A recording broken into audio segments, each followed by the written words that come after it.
Communiqué numéro 065 du gouvernement de la transition.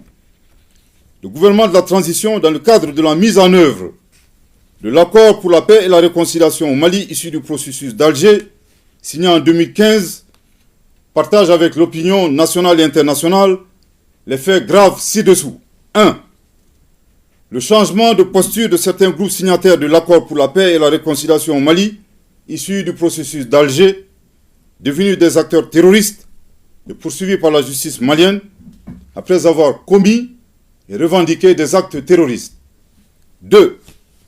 L'incapacité de la médiation internationale à assurer le respect des obligations incombant aux groupes armés signataires, malgré les plaintes formulées par le gouvernement de la transition à travers la lettre du ministre de la Réconciliation, de la Paix et de la Cohésion nationale, chargé de l'accord pour la paix et la réconciliation nationale, en date du 24 février 2023, adressé aux autorités de la République algérienne, démocratique et populaire, chef de file de la médiation internationale.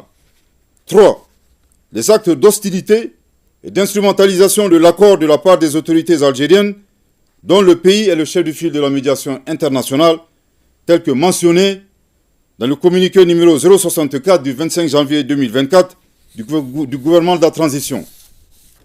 Au regard de ces faits suffisamment graves précités, le gouvernement de la transition constate l'inapplicabilité absolue de l'accord pour la paix et la réconciliation au Mali issu du processus d'Alger, signé en 2015, et par conséquent annonce sa fin avec effet immédiat. Je répète, au regard de ces faits suffisamment graves précités, le gouvernement de la transition constate l'inapplicabilité absolue de l'accord pour la paix et la réconciliation au Mali, issu du processus d'Alger, signé en 2015, et par conséquent annonce sa fin avec effet immédiat. Je répète pour une dernière fois.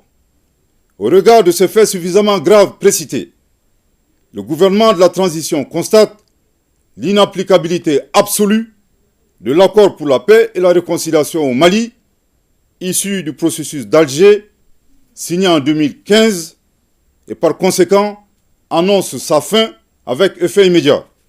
Le gouvernement de la transition rassure de sa volonté à œuvrer pour le règlement pacifique de la crise malienne en tirant les enseignements des accords précédents et en consolidant leurs acquis. En outre, il invite tous les groupes signataires du caduc accord de paix, non impliqués dans le terrorisme, ainsi que les partenaires du Mali, à s'inscrire dans l'esprit du dialogue direct intermalien, ouvert à tous nos compatriotes, épris de paix et de justice, annoncé par son Excellence, le colonel Assimi Goïta, président de la transition, chef de l'État, le 31 décembre 2023. Le gouvernement de la transition saisit cette occasion pour appeler les Maliens à renforcer la cohésion nationale et à promouvoir le dialogue et la paix. Que Dieu bénisse le Mali et préserve les Maliens, fait à Bamako le 25 janvier 2024. Merci de votre très aimable attention.